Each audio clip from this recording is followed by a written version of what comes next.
هاي اصحابي، وصفة النهارده بقى احلى صينيه بتنجان بالبشاميل. اول مره تشوفوا الشانل متنسوش تعملوا لي لايك شير سبسكرايب. يلا بقى اوريكم ازاي نعملها بطريقه هيلثي. اول حاجه هجيب البتنجان بتاعي وابدا ان انا اشيل طبعا القشر بتاعه وابدا ان انا اقطعه مكعبات زي ما انتم شايفين كده.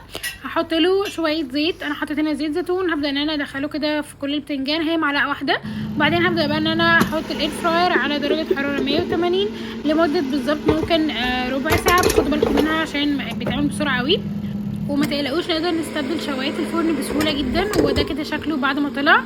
وبعدين هبدا بقى اجيب اللحمه المفرومه اعصجها، احط اللحمه واحط لها البصل والثوم، وابدا بقى ان انا اسيبها تتعصج كده شويه. اول ما تشرب الميه بتاعتي هرجع لها بعديها بفتره. هنا بقى ابدا احط برده الفلفل الاخضر بنفس الطريقه اللي عملت بيها البتنجان، وبرده ممكن احطهم كلهم مع بعض في الفرن. هنا ابدا اعمل بقى البشاميل. هحط طبعا الدقيق بتاعي، وطبعا هكتب لكم الوصفه كامله بتاعه البشاميل مكوناتها كلها هتلاقوها تحت في صندوق الوصف. فما تنسوش تعملوا لي لايك شير سبسكرايب، واكيد هسيب لكم وصفات تانية للبشاميل فوق، وما تنسوش تروحوا تشوفوها. هنا بقى هبدا الطريقه دي لو عملتوها هضمن لكم البشاميل هيطلع مظبوط منكم. اول حاجه نحط زي ما انتم شايفين الدقيق، وبعد كده نحط الزيت. هننزل باللبن بالتدريج واحنا بنقلب، وما نوقفش بقى تقليب خالص في الفتره دي. وبعدين ابدا اول ما الاقيه لم معايا كده وبدا ان هو يتقل، هحط له شويه ملح وفلفل اسود. تقدروا تستغنوا عن الفلفل الاسود تبدلوه بفلفل ابيض لو عايزين لون الفلفل ما يبانش، بس هو ما فرقش معايا الصراحه. هنا بقى بدات اقلبه زي ما انتم شايفين كده، وبعدين طفيت على النار طبعا لان هو لسه هيتقل بعد ما اطفي النار. ده كده القوام اللي انا محتاجاه. هبدا بقى احط هنا صلصه للحمه المفرومه، وبعدين هسيبها بقى خلاص اخر تقليبه، ويبقى كده اللحمه المفرومه معايا جاهزه. وابقى انا كده كل المكونات بتاعتي جاهزه ان انا ابني الصينيه بتاعتي.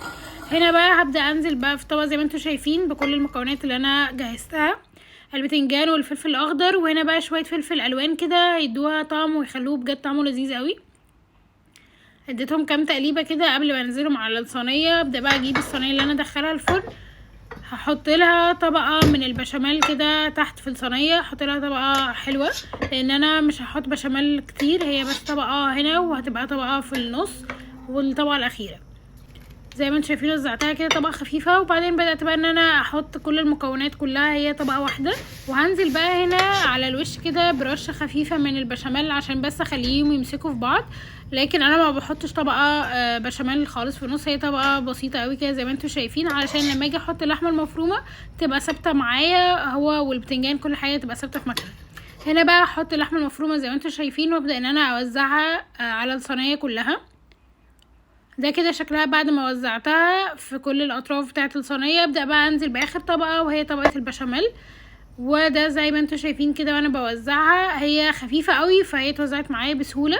وده القوام اللي انا عايزاه. ونحطها بقى في الفرن على درجه حراره 180 لمده نص ساعه، وبصوا عليها وبالهنا والشفا عليكم، وقولوا لي محتاجين الوصفه اللي جايه تكون عباره عن ايه. باي.